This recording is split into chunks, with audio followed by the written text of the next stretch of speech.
So I'm talking to you tonight. I was asked to to share some words. Specifically, I spoke a few days ago about my family's history, and I believe Mara Rebecca heard it and asked me to share some words about my family history. And I chose tonight because tonight is my grandmother's yahrzeit, as well as all the other Reb Leivik yahrzeit, etc.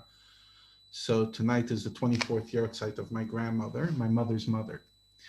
And the truth is, I could literally spend forever, and I mean years, talking about their story.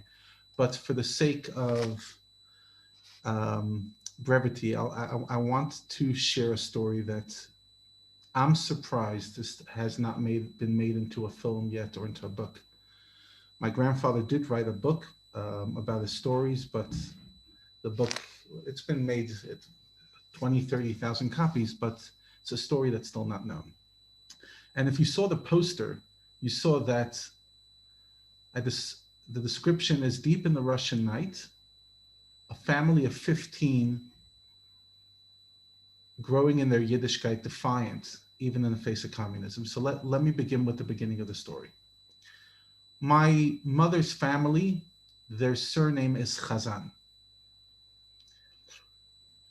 My grandfather, his name was Aaron, named our son after him, our first son. And my grandmother's name was Nechamaleah, and we named a daughter after her. So let's start with my grandfather. My grandfather was born in the early 1900s in Russia. This was before communism. And I don't know how much you guys know about communism, but I often tell people if the Holocaust had not happened in the 20th century, communism would be the single biggest tragedy of the 20th century. But then the Holocaust came and was such a unbelievable tragedy that most people today have no idea about the communist story. So my grandfather was born in a small town called Krasnostav, Ukraine. Krasnostav literally means red lake. And according to legend, hundreds of years ago, the Cossacks came and massacred the whole city, and the lake turned red from their blood. And ever since then, the city got that name. So it kind of tells you, gives you a picture. And it's a city in Ukraine, small city, and his parents were the rabbi and rebbitzin of this town. It was a small town. By World War II, there was only about 850 or 900 people, Jews living in this town. And my great grandparents, Mordechai and Batya, raised two sons and a daughter to be God-fearing Jews, to be frum Jews, which was hard but wasn't impossible. It was, again, before communism. At that time, Russia was still run by the czars. And they were the popular kids because they were the children of the rabbi. In 1918, as the World War I came to an end, a big aftermath of the war was that Russia's whole regime changed. Because Russians were so upset with the way the Tsar managed the war on the side of Russia, they used it as an opportunity to overthrow the Tsar. And then a big civil war started between what was called the Whites and the Reds. The Reds were the communists, and eventually the Reds won. During this time, many Jews were killed because the Reds accused the Jews of being whites and the whites accused the Jews of being Reds. That's what always happens. And many pogroms. My grandfather and his family had to run away from the city very often. Sometimes they came when they didn't manage to run away. There were unfortunately deaths and murder. It was a terrible time. Eventually, communism took over. And one of the first things communism did is everybody has to be equal. That's the communist ideology. And they have to be equal in their beliefs as well, which literally means everyone has to believe what we think they need to believe. And that is no God. And very quickly, any religion was outlawed, not just Judaism, any religion. But they took a special passion to destroy the Jewish community. Not too long after communism took over, and by the way, the first communist government was mostly Jewish because Jews loved this idea of everyone's going to be equal. It was like this amazing utopia until it turned into a nightmare. They opened a group called the Yevsektia. The Evsektia literally means the Jewish department of the Communist Party, and the Evsektia's job was Jews destroying Judaism. It was pretty much all Jewish people, and their job was to destroy Judaism. And because they knew where they came from, they know the community, they had an unbelievable success, a tragic success. And literally in the early 1920s, shul after shul, mikveh after mikveh, cheder, school, high school, everything just started shutting down one after another. Within a few years, Yiddishkeit was gone, pretty much. It was the single biggest mass assimilation of Jews in all of history. 4 million Jews, a big majority of them before this were religious, at least partially. And within a 5-10 year period, besides a bunch of 80-year-olds, the whole thing was over. It's actually crazy. And my grandfather and his siblings went from the popular kids to the outcasts. Their former classmates, now sworn communists, would be throwing rocks at them, pull their payas, scream at them. You're embarrassment to the communist ideal. You're an embarrassment. Judaism is dead. There's no future. There's not going to be a Jew. Now, I'm not telling you the Hanukkah story. I'm telling you something that happened 100 years ago to a grandfather I grew up with. I knew him. He only passed away 13, 14 years ago. And he describes in his book extensively. He wrote a book called Deep in the Russian Night in Hebrew, which was translated in English, the absolute agony of being so alone. Nobody understands him. Nobody wants to help him. Now, to make matters worse, the communists, because they wanted everyone to be equal, one of the first things they did is they took away all wealth from people.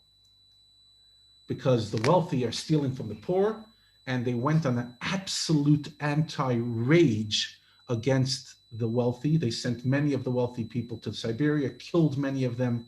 It was crazy. And then they literally caused a mass starvation. Just to give you an example, in the 1930s, 6 million Ukrainians died by forced starvation from the communist regime. Stalin at that time had been the ruler of Russia, and he had a person who worked under him who unfortunately was even Jewish, and he ran this campaign and literally starved people to death so that they can give, because they took away everyone's land. Nobody was allowed to plant. Nobody was given any seeds. Nobody was given anything. And then only if you were loyal to the Communist Party did you get stuff. So my grandfather went literally starving. People would die on the streets from starvation during this time. And so not only is he, fighting for his Judaism, he's fighting to stay alive.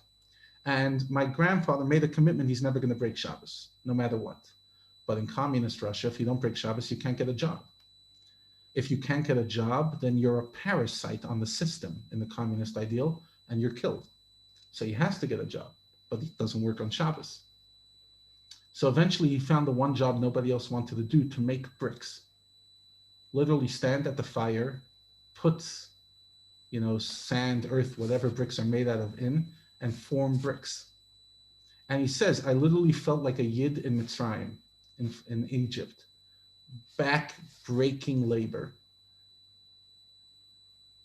And he says, I felt hopeless. There's no Judaism left. I don't have a living. I'll never find a shidduch. There's no one religious. Literally 99.9% of the Jewish community was assimilated. Like, what do I do? I'm never going to be able to get out of Russia. And like this deep despondency. But at the same time, he never stopped learning, never stopped growing in his Yiddishkeit. He fought and fought and fought. Many, many close calls, almost arrested, etc. And finally, in the mid 1930s, somebody walks over to him while he was visiting the caver of Rabbi Levi Yitzchak of Berditchev, which was quite close to where he lived. Somebody walks over to him and says, I want to suggest a shidduch for you. And he says, wow, who's this? He says, I'm a family from Odessa, which is quite a distance in Ukraine. It's a big city. And my father is one of the big rabbanim in the town, pretty much the biggest rabbi in town. And we have a sister, and she's a frum girl. And we heard that you're a Yerei Shemayim. We heard great stuff about you, so we want to make a shidduch. Amazing. Even if you didn't meet her, you would marry her. I mean, like there's somebody that wants to marry me, and she's frum, and she knows the kind of life we're going to live. So he traveled to Odessa in 1936 and met my grandmother, Nechama Leah, was a few years younger than him, and her family name was Friedman. And they got engaged. And my grandfather met a family that had as much Mesiras Nefesh as him, maybe even more. To give you a description, when my grandfather met my grandmother, her father, Reb Zusha Friedman, the rabbi of the city or the rabbi of the shul, was deathly ill. He actually died before they got married. They died after the engagement, before the wedding, and he's buried in Odessa, Ukraine. And we have his burial, like every year on his yard site, someone goes to his burial site. Interesting, the shliach of Odessa today, the head shliach of Odessa, Ukraine, is my first cousin and a great grandchild of Zusha Friedman. And they actually got back the shul that used to be my great grandfather's, and they're the rabbi. So the Rebbitzin of Odessa is my first cousin, Chaya Wolf, and her husband are the rabbi, which was just a nice hashgacha pratis. That's generations later they came back. So my great grandfather is deathly ill, and one of his sons, one of my great uncles, who would later be shot by the communists simply for being religious, comes in and describes to my great grandfather the challenges that he's having not sending his kids to communist schools, because for them it was Yahareg Val Yavar. No matter what, the communist schools were so anti-Yiddishkeit at that time, they literally just bashed anything, that they would not send their kids even though it was illegal. And my great uncle said something that my great grandfather thought meant that he might give in and send his kids to the school. So my great grandfather sits up from his bed and he says, me and my family would rather die than send our kids to a communist school. And he says, of course, father, I didn't mean that. Chas v'shalom, that's not what I meant. It was a misunderstanding. It was just like this absolute commitment.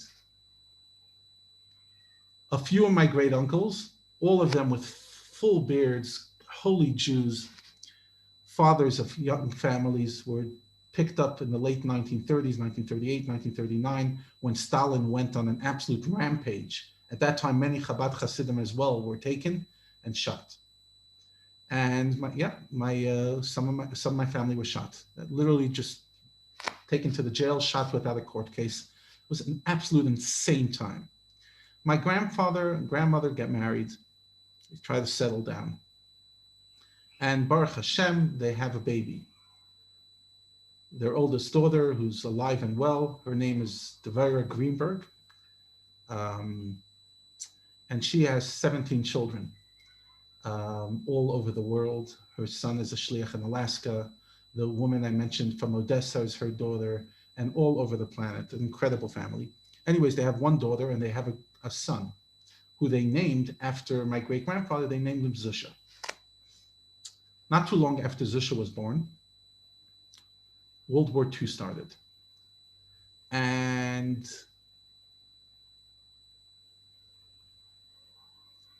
the Nazis started advancing into Russia.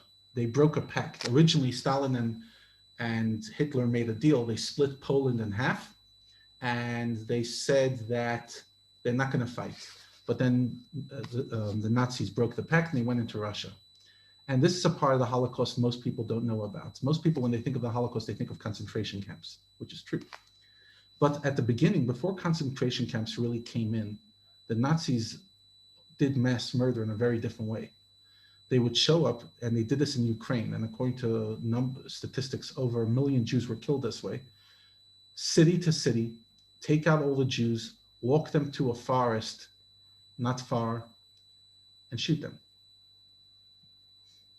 And that's what they did. My grandfather wasn't living in the city then. He was living in a different part.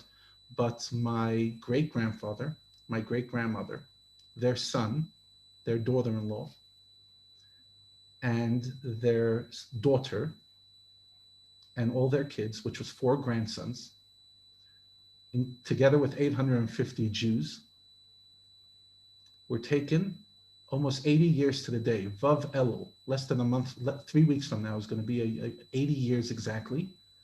They were taken, shot, and buried alive outside their city. And at that moment, my grandfather lost every single relative, his parents, his siblings, his nephews. He didn't know about it till much later, because meanwhile, my grandfather was drafted to the Russian army to fight. Now, my grandfather knew that if he goes into the Russian army, there's a big chance he won't come out. And he was drafted together with a brother-in-law of his. They were drafted, and my grandfather decided he's going to do whatever he can to get out. So he eats a raw onion and he smokes heavy cigarettes, and he walks into the hospital saying, "I'm not feeling well." And the doctor looks at him and is not fooled. But the doctor realized he was Jewish and she was Jewish. And eventually she said, "I'll give you, a few day break, etc., a few day dispensation." And he finally found a wonderful doctor who, at the last minute, literally, because she said that she's going to send a letter telling him that he could take a few-month break. The letter arrived just as the whole platoon was heading out to the front. And the letter come a few minutes later, the next day, it never survived. Unfortunately, his brother-in-law didn't get out of the army and was lost. And nobody knows what happens to him. And what happened was his wife and children, his wife was Naguna for the rest of her life because there was no witness about his death. His son, my great uncle's son, was a famous mashpia in America, a big Rosh Yeshiva who passed away during COVID. His name was Rabbi Yisrael Friedman. He grew up without a father, because his father went to war together with my grandfather and just never came back.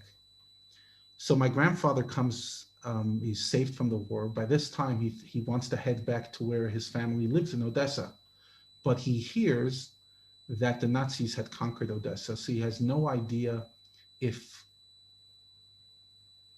his wife's alive, not, because had she stayed in Odessa, she wouldn't. Unfortunately, a lot of my grandmother's family stayed in Odessa. Some of her sisters-in-law who had many kids and they were scared to travel alone, they were all taken and shot. My grandmother and a few of the family traveled very far east. In the Soviet Union, they traveled all the way to the country of Uzbekistan. And my grandfather hears that many refugees went to Uzbekistan. He wasn't sure that his wife did as well. So he decides, might as well go because that's far from the front. It's very far from the Russian, like it was very far from the war. So he heads there.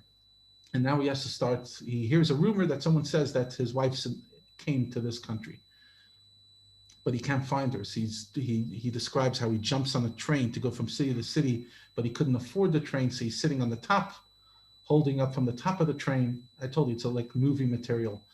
And he finally finds my grandmother, living with her mother, my great grandmother. He shows up to the house and finds out his only son had died from typhus.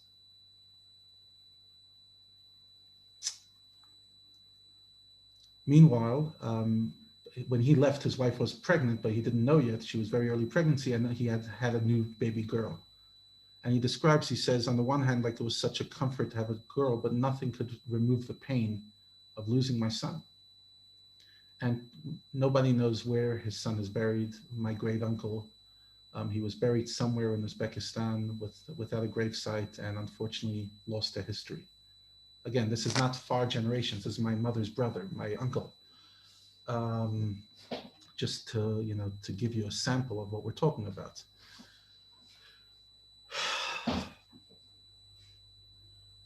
So I want to pause here for a moment.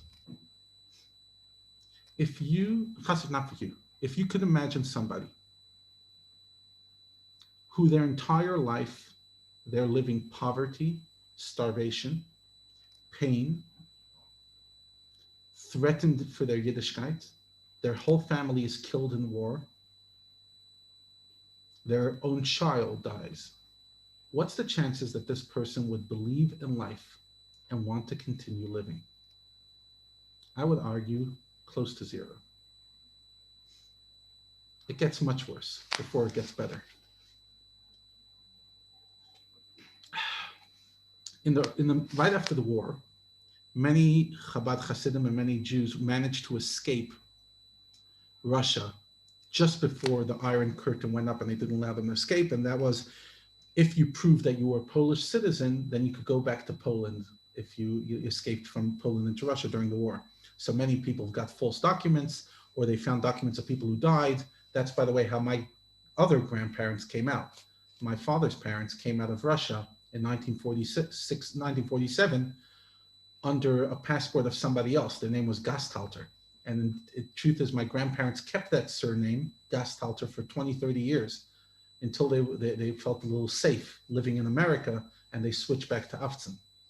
But for a while, like even though the Rebbe would send letters to my grandfather, his name was Gasthalter.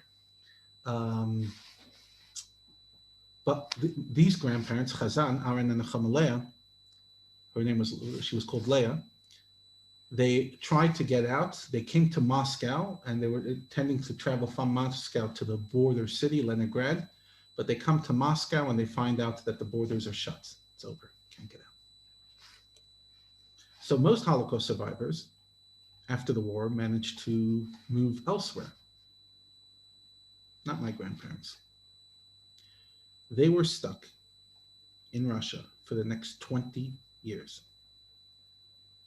Only in 1966 did my grandparents and their whole family come out. But what were these 20 years like? My grandparents ended up having 13 children besides the one who passed away.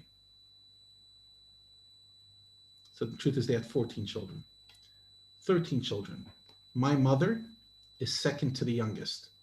I always say that if my grandparents gave up on life and decided not to have a big family, I would never come here. I would never be here. My grandparents had 13 children.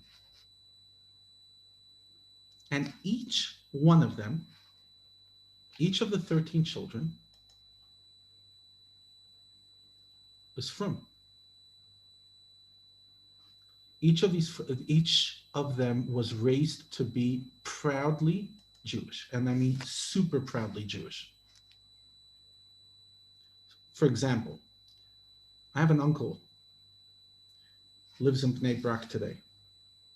When he had his bar mitzvah, which was illegal to have a bar mitzvah in Moscow, in a suburb of Moscow, he got up and made a siyum, a completion on one of the largest tractates of Talmud. My next uncle, who lives in Kiryat Malachi, Nachlas Chabad, gets up and makes a siyum on the tractate of Chulin, which is one of the hardest tractates. Most people don't learn it in their 30s, and he was 12 and he finished it and made a siyum, etc., etc.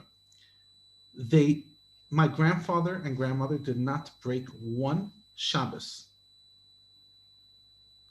in 20 years, even though it meant that my grandparents always had to look for a new job because nobody wanted to hire you if you wouldn't come on Shabbos. The break day was Sunday, not Shabbos. He would show up, get a job on Monday, not show up on Shabbos. He would show up next Monday morning. They would say, go home. Finally, he found somebody who was willing to give him a job, like sewing and that kind of stuff, and he managed. But for years, he would travel 3 hours each way to get to be a guard at some place, and they got pennies, nothing. Food was scarce in communist Russia. So my aunts would wait in line for 7-8 hours just to get a loaf of bread. And sometimes by the time they came to the front of the bread line, there was no bread left. That was life. And I want to tell you about an aunt of mine. Her name is Batya Cohen. If you saw her walking down the streets of Yerushalayim, you would see another Haredi woman and you'd say, okay, whatever. This girl, at some stage, my grandparents had no choice and had to send their kids to school, communist school. Otherwise, they would be taken to an orphanage and the parents would be sent away. My grandfather says that the reason he agreed to send them to schools because at this stage they weren't anti-religion anymore because nobody even knew what religion was.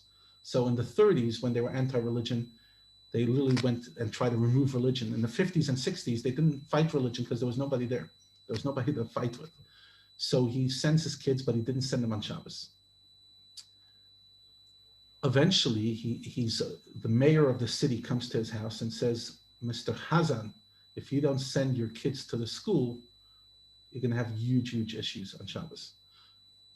So my grandparents have a meeting with their kids and they decide that each Shabbos, one kid will go to school, but they will not be Mechalel Shabbos at all.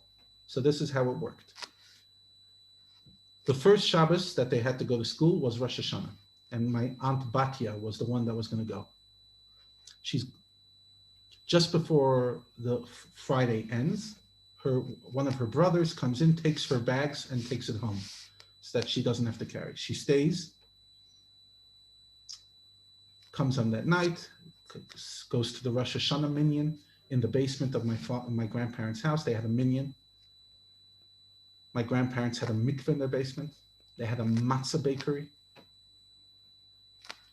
The next morning, she goes and everyone wishes her well. She's not going to be at Rosh Hashanah davening. She's going to school. She comes in and it's math class.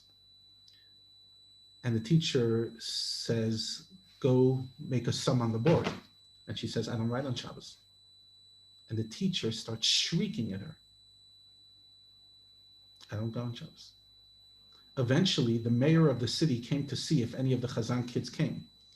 And the mayor asks the teacher what's going on. She says, he's not writing the sum. So he turns to the girl and says, why are you not writing it? Batya says, because it's Shabbos. Do you know the answer? He says, of course I know the answer. So the mayor says, okay, you tell me the answer and I'll write it. So my aunt tells him the answer. He writes it on the board. And it asks the teacher, is it right? And the teacher says, yes. But she didn't write it. He says, leave her alone. But the next teacher was a bigger anti-Semite, shrieked, hit.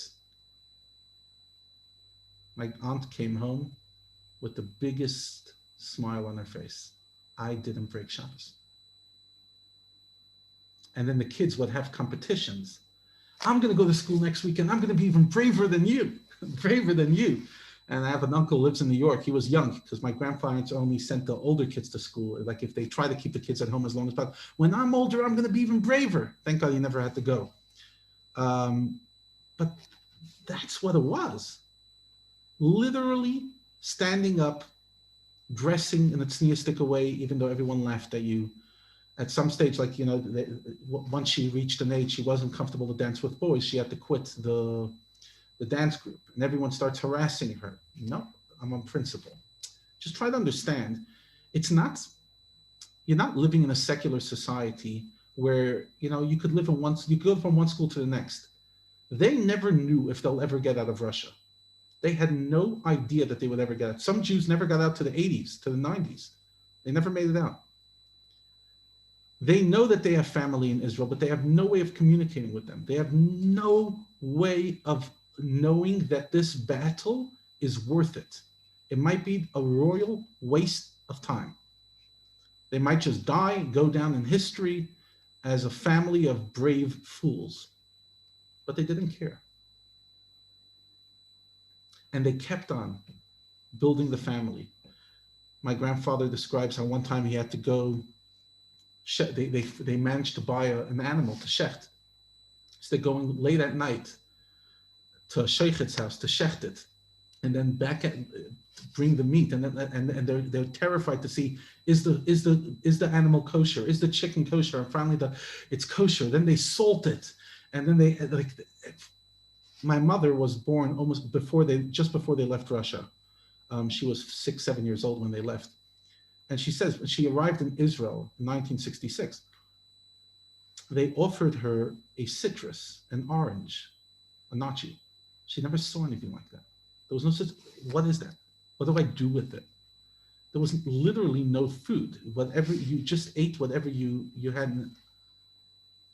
And in the totality of the story, this family of 15 never broke Shabbos, never ate non-kosher. One time, one of my aunts was sick in the hospital, and she insisted not to eat. And the doctors called my grandparents and said, if she doesn't eat, she'll die. So my grandparents sent a note to her saying, you can eat it, it's fine. She comes out of the hospital, thank God she survived. She looks at my grandparents and says, how could you tell me it was fine? It was pork. I'm not going to eat it. My grandparents are just trying to keep her alive. No. Finally, in 1966, this time of the year, Elul, just a few months before the Six-Day War,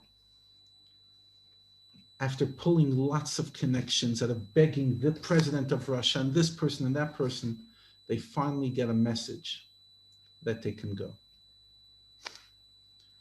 They can either wait a while to get a flight, or they can take a 3-day train ride to Austria. My grandparents wanted to get out immediately. The problem was that by now, 3 of their daughters had married and were stuck with them in Russia. And the Russians didn't allow them to go with them. And they had no idea when they're going to see them again. But my grandparents felt like we at least have to save who we could save. So they took the other 10 kids and made it out of Russia, came to Austria. Within the next 2 years,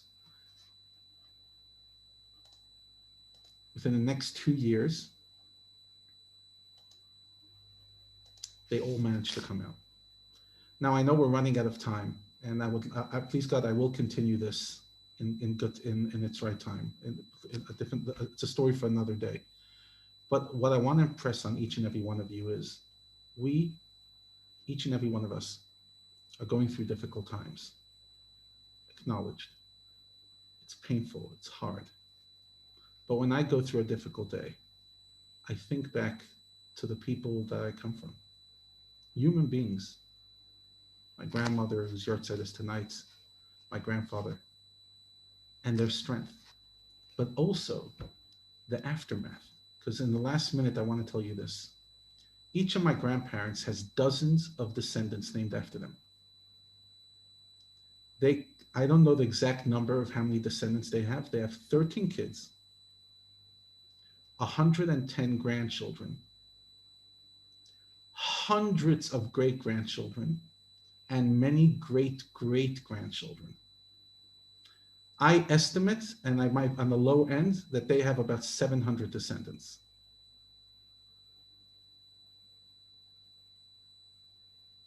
That's a legacy. Shkoyach, everybody. And I hope that story offered you a bit of inspiration.